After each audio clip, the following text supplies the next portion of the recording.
Hi there, my name is Rachel, And I'm Andrea.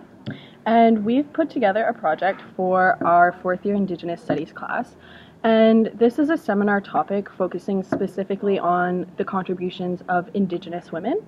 And we felt that it was very important to represent Indigenous women through their own voices, because often Indigenous and Métis women are not recognized for their contributions, as well as the fact that when they are present in popular narratives, they're misrepresented.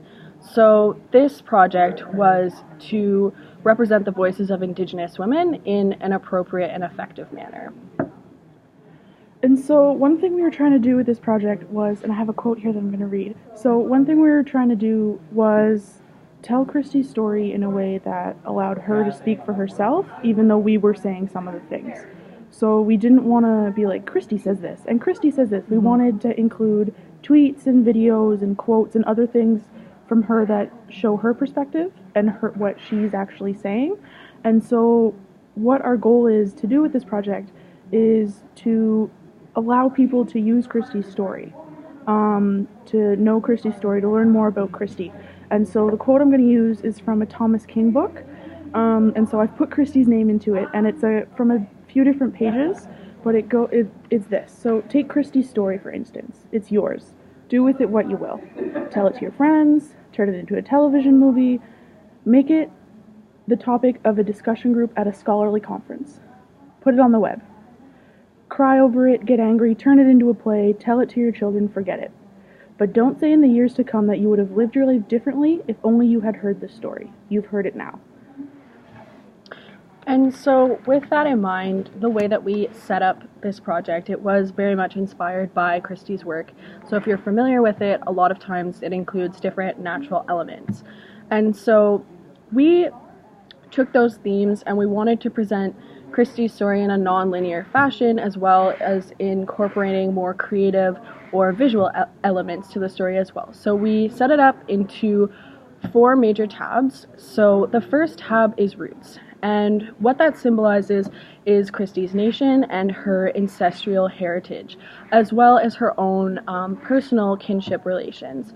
The next tab that we created was plants, and that represents both her work as a visual artist as well as her knowledge of traditional Métis use of medicinal plants. The next tab was humanity, so that relates to her commitment to communal values and strengthening and revitalizing both Indigenous and Métis communities through her work with Walking with Our Sisters, as well as her collective and her emphasis on revitalizing Indigenous languages. And the final tab was bees, and I'll explain a little bit later on what that was specifically about, but that really symbolizes Christi's commitment to environmentalism as well as her greater influence. So the first tab I created was roots, and that explains Christi's nation, and it's very difficult in a way to try and create this tab because there is no singular Métis people and there is no singular Métis history. Christi herself notes that Métis identity is something that must be negotiated. It's not something that can be strictly regulated or defined in very rigid categories. It's something that is a lot more flexible and fluid, and that's something that I try to really acknowledge in the work that I produced. And what that relates to as well is calling people and places with the names that they use. So the original names, the Indigenous name, the Métis names. And that is something that is really important to Christi and also important to us in the work that we do. And in terms of her kinship relations, that relates to her family as well as her links to other cultures, because Christi really has reached out to different Indigenous communities. In fact, some of the people that first really inspired her to paint in the style that she does now were Anishinaabe elders. So I recognize that in the section that describes her kinship relations. So one of those people gifted her with mukluks, and she tried to recreate those the patterns and the beadwork of those items, and she realized while she was doing it that she didn't know enough about beadwork and she didn't know enough about plants to be doing this. And this really initially sparked and inspired her to get back in touch with her own roots. And her partner is Anishinaabe, and so Christi and her daughter have Anishinaabe names as well. And again, that relates back to using the names that people call themselves and refusing to anglicize or westernize all of the different elements that are represented in the work that we've created. Okay, and so the next tab is the plants tab, and this is, so before I really get into this, I was the original one that came up with the idea to do Christi. Sorry, Rachel. No, credit where credit is due. So I've taken a few Indigenous art history courses before, and last semester we talked about Christi Belcourt. And while we were talking about that, it was also when the Walking with Our Sisters was at Carleton. And so we, as part of that class, we actually went. And so I knew Christi was an artist, and I knew Christi did Walking with Our Sisters, and that's really all I knew. And I was like, okay, there has to obviously be more about this person, this woman. She does a lot of good stuff. Her art is beautiful. She's not just a painter, you know. She's not just, you know, organizing Walking with Our Sisters and came up with the idea for it. She's more than that. And so then I had to nudge Rachel. I had to literally nudge her and be like, come on, let's do it. Let's do it. And it happened. It worked. It was great. Fun. We learned a lot about Christi. And we also learned a lot about ourselves through this.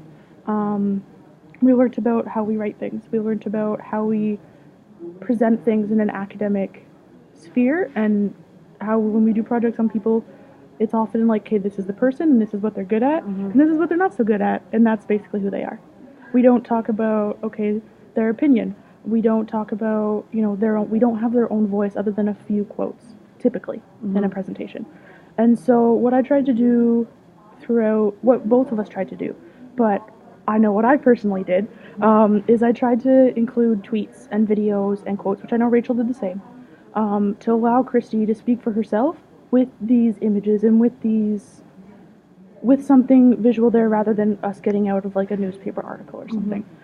So on the plants page in the artwork section, I tried to showcase some of Christi's art, but I didn't want to put all of it there because I want people, and I know Rachel also wants people to go out and explore more about Christi, to explore more about the other women who are also part of this project that other groups did, to learn more about what Indigenous women are able to do, because they're strong women. They're very strong women. And so what we wanted to do is inform people, is allow Christi to speak for herself through our project. And so we were able to do that through through showcasing certain elements of who she is. And so Christi, she sort of categorizes her art into 6 categories. So the beadwork style, large scale work, woodland style, portraits, land and water, and then her early works. Now her early works are sort of an amalgamation of just her early work. So there's a couple beadwork, I believe there's a woodland style in there, and it's just showing how she's progressed. So her beadwork style is, if you're familiar with Métis beadwork, which if you look through our presentation you will be, it's many, many, many little dots to sort of replicate or reflect Métis beadwork and sort of keep beadwork alive but through a different medium.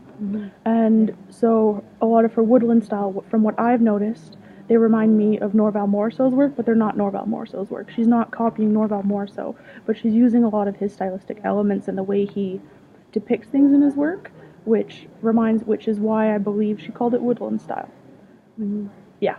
So throughout this project, we've tried to humanize Christi. We've tried to make sure that people know who are reading this that Christi's an actual human. Just like as I mentioned, you know, we're not putting her on this pedestal of this is what she's good at and this is what her flaws are. She's a human. She's not an academic subject. Yes. And so one of the tweets that I've personally included on this plant page is where she has a picture of her hallway and what I can see to be a sitting room. There's a chair in it.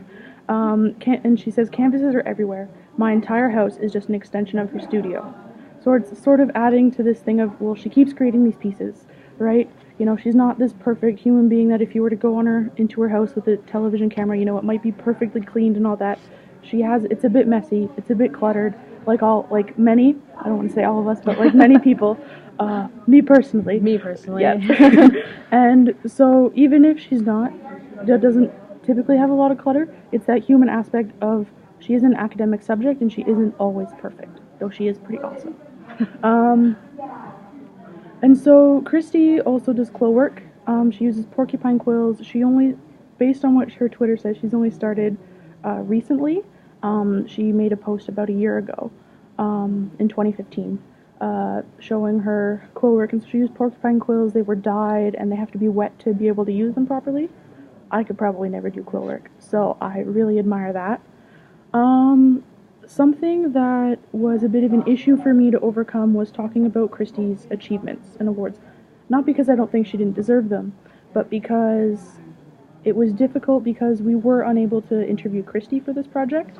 It was a little difficult to get her opinion on it, and so I didn't want to speak for her in what I believe she would have said. I didn't want to do that, so I didn't include a lot of information other than what award she had won. Based on her website, because I didn't want to provide a commentary on something that might not be her opinion. But continuing on the plants page, we have the section on natural medicines, which actually Rachel did. Yeah. So my kind of reasoning behind that, natural medicines is something that Christi is very passionate about because it comes from a very long-standing tradition of Métis women using plants as natural medicines. And again, a lot of her work reflects this. I included a painting that she did in this section in which there's a bowl of berries, and berries are very important plants in a lot of different Indigenous cultures. In some specifically, they can be used as ceremonial foods, and they're seen as the food that's going to sustain someone who has passed away, that's going to be their sustenance as they move on and go to the afterworld. As well as the fact that a lot of Christi's art is based, as Andrea said, on this Métis beadwork and different floral motifs. And to Christi, it's because plants are very much so, they have their own spiritual energy, and they're a very important natural element in the balance of all living things. And I'm just going to read part of a quote from Christi here to kind of explain what I mean by that. So Christi says, "I want to offer a counterbalance to the overwhelming negative forces of destruction, despair, violence, and death we are exposed to on a daily basis. Nature has become an antidote to the overwhelming sorrow I experience when I witness the havoc human beings are capable of. Flowers are also obvious in their overtones of femininity and to women. Further, I use my paintings to assert that life is beautiful. There is an incomprehensible complexity found in a simple single blossom, stem, or bud. My paintings are manifestations of my prayers for everything in life to be in balance and harmony." And so that really relates to the spiritual importance and medicinal purposes of plants. And actually in 2007, Christi published a book called Medicines to Help Us, which was basically a very comprehensive guide to traditional Métis medicinal plant use, and it's one of really the only comprehensive guides that I've seen on this topic. And she includes in this piece the work of Métis elders and their firsthand experience of using medicinal plant use, which I know Andrea is going to touch on a little bit later. And something that Andrea showed me in one of her resources was the fact that Métis and Indigenous artists, the popularity of floral motifs in beadwork really kind of expanded very, very rapidly in the 19th century. And it was so popular that Victorian society and Western cultures actually were publishing articles in women's magazines on how to copy this. And that's something I'm going to touch on a little bit later, because obviously cultural appropriation of Indigenous work is still a very prevalent issue. And Christian missionaries even encouraged Indigenous and Métis artists to include more floral motifs when they were learning needlework. And some people attribute the popularity of these motifs to that. But It's actually not, and it's important to recognize that Métis and Indigenous artists were creating this work because of the spiritual significance of these plants, and what they mean to these different cultures is something that I really tried to incorporate into how I was presenting the material. So the next tab that I did was the Humanity tab, and so on this page I mostly talked about Christie's community-based work, and then as well as some other stuff which relates to both that and some of the other things on some of the other pages. So for her community-based work, I specifically focused on Walking with Our Sisters, and I am going to pronounce this incorrectly, Anamin Collective. Please tell me how to correctly pronounce it if you know. So to start off with Walking with Our Sisters, based on we didn't actually get to talk to Christi, so based on what I was able to find out through research and through other people, was that Walking with Our Sisters started with Christi having a vision or a dream or something that she imagined these women standing, and I don't know if it was on these vamps or in these vamps, but the idea was that when you walk through this memorial commemorative exhibit that travels around Canada and also in the US, so it travels around Turtle Island, that when you walk through it, which you'll see on this page, there's an image of the one at Carleton, when Walking with Our Sisters came to Carleton, and so from my understanding, the image is that when you walk through here, there's a woman standing in every pair of vamps, and Christi has over 1,700 pairs of vamps in this exhibit. Some of them are small meant for children, and other ones are larger. And I actually went through it 3 times when it was at Carleton. And so the first time, it was just an overflow of emotion. It was like intense and insane, and it was just like, whoa. And it was like, wow, okay, that was crazy. In a good way, also in a bad way, but in a good way. And then the second time, I went through and I'm like, okay, I felt with all these emotions, it's not that I don't want to feel them again, but now I want to, think about each pair of vamps that the woman that they're for, because they all represent someone, even if the person who made them doesn't actually know who it's for someone. And so that is horribly insane. Beautiful vamps, but for a very horrible reason, about all these missing and murdered Indigenous women and girls and Two-Spirit people. And so that was my second time. And the third time, still feeling all those emotions, still thinking about all these women, but then I also wanted to admire the work that went into making these vamps. So I wanted to admire the amount of time it must have taken. This incredible beadwork, right? Even if, according to Western aesthetic art styles, they wouldn't be classified as the best work. Right? They're still beautiful, still a lot of time in it, and the meaning behind them is a lot more important than whether the flower, if it happens to be a flower on it, looks like an actual flower, right? So I was going through and I was admiring all of those and admiring what I could perceive as the meaning behind each one of them. And so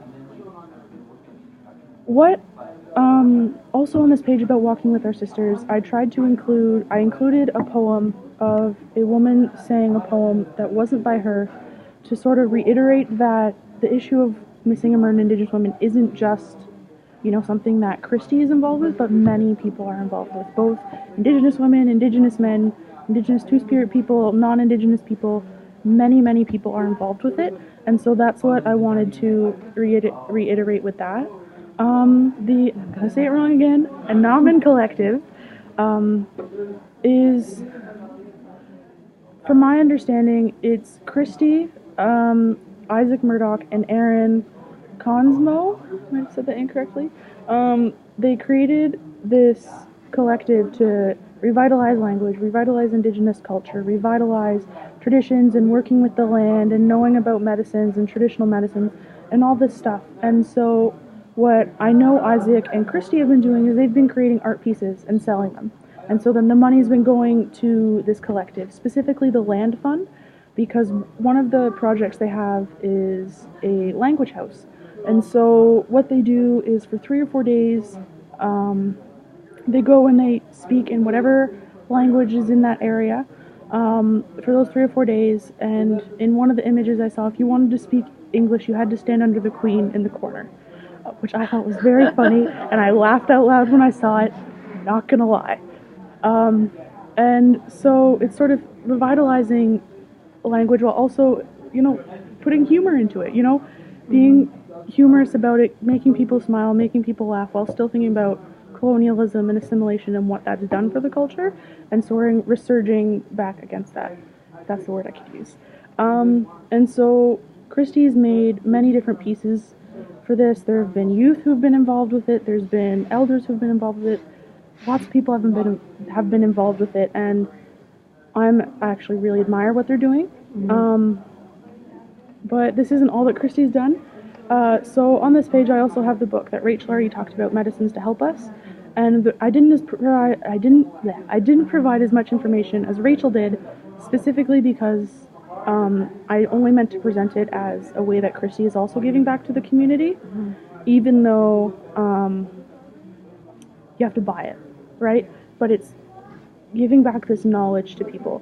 And so the video that I have beside that is a short film that Christie made. It's her painting, but it's also her daily routine. Well, daily routine that is presented in the video. So, she gets coffee a few times. She smudges at some point during the film. I believe it's her daughter who comes up and talks to her at one point. They are playing guitar at one point, and it's very interesting, and it brings this element that Christie's still a human. She's not on this pedestal that we're academically analyzing her. She's a person that we're learning about, and we're trying to allow for her to speak for herself, because Indigenous women have always had voices, and what we're trying to do with this project is make sure that the voices of Indigenous women are continually heard and presented in a way that they want to be presented in. Yeah, and that kind of brings me to the last tab, which I was very much inspired by Christie's work that is featured in the Toronto Birth Centre. So it's a piece called What We Teach Our Children, and there's a lot of different elements to this piece. As I understand how it appears in the Birth Centre is this very large, expansive mural, and there are a lot of different elements. So at the top of the painting you see swirls, which are meant to symbolize the spirit realm, the spirit world. At the bottom of the painting there are roots, which again relate back to the first tab I created, which are your ancestral links and your links to the past. As well as in the center you see plants and animals, and they are the living things. And there's also bees, and I was really curious as to why she included a lot of bees in this work. And so I saw what she had written in terms of her intention behind this, and so I'm just going to read it. And it says, "Bumblebees in the painting represent the uncertain future. They are there as a reminder of environmental abuse of Mother Earth and questions of what kind of world we are leaving to our children. The bumblebees are disappearing in North America, mostly due to human impacts on their populations. Bees are vitally important to crop pollination, food supply, agriculture, and the economy. Without them, we all suffer." And it was something I had been thinking about in terms of bees as this kind of natural pollinator, in terms of spreading the pollen, which guarantees the future for the next generation of flowers and plants.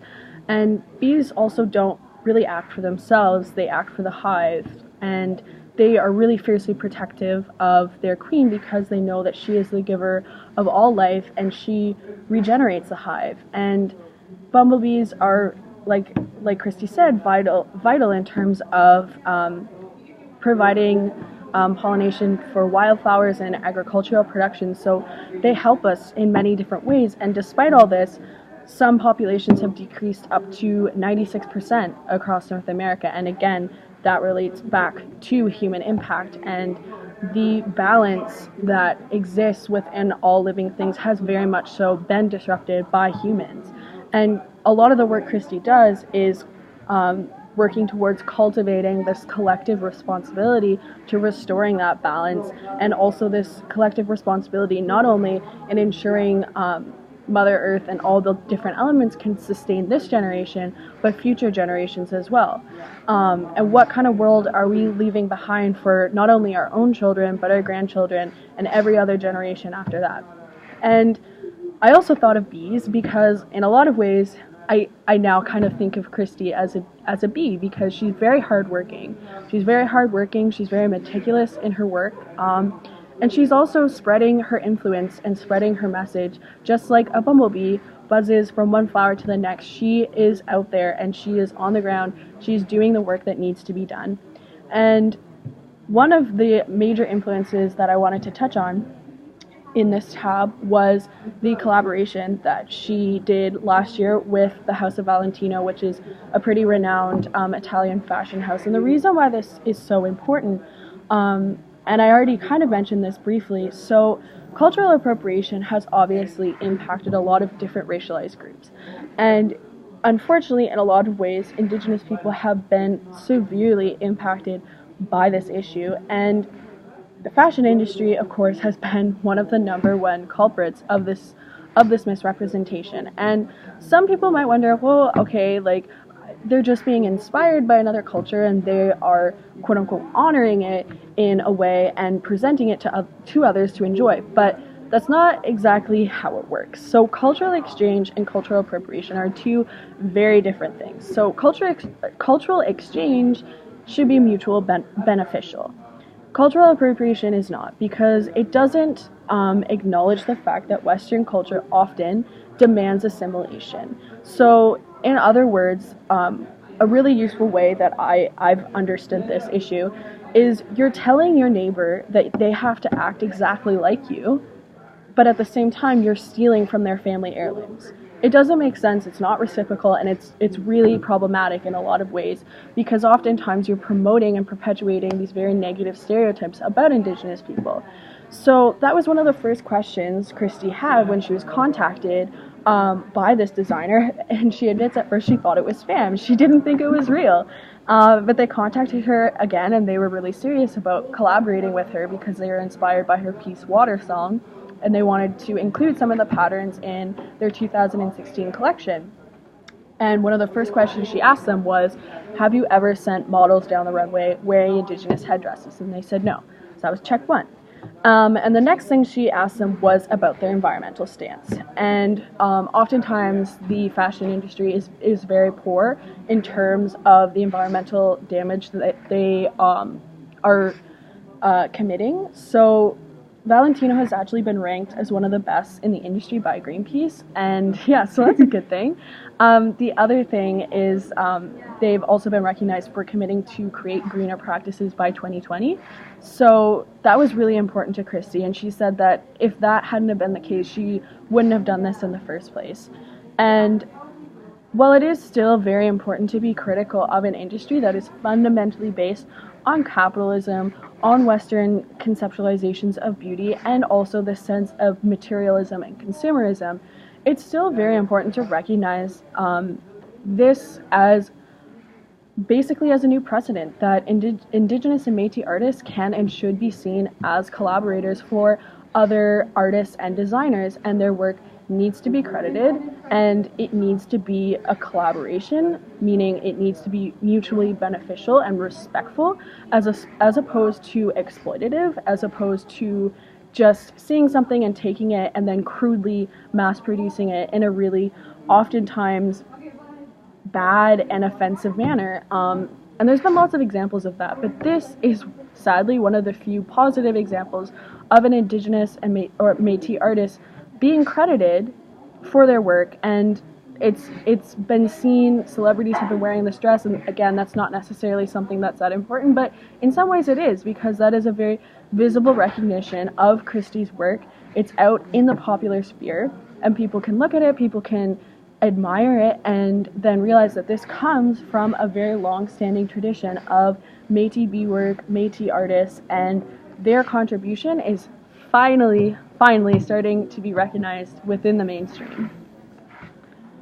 So our goal with this presentation, after you've listened to this lengthy video, is for you to go through, and if you followed along, well, you couldn't have followed along because you were listening to us, but go through and read some of the stuff, watch the videos, look at the pictures, think about what we've been saying and our voices in this, and then also think about Christi's voice. So think about what, you know, in the video, there's a video where Christi's talking on the plants page. Think about what her message is, and think about how her message and her voice is the goal that we're trying to put forth, that is, we're trying to, you know, put out there, that can be accessible for people outside of her tight circle that knows her, Mm-hmm. and get her voice out there and get what she's doing out there and get people inspired.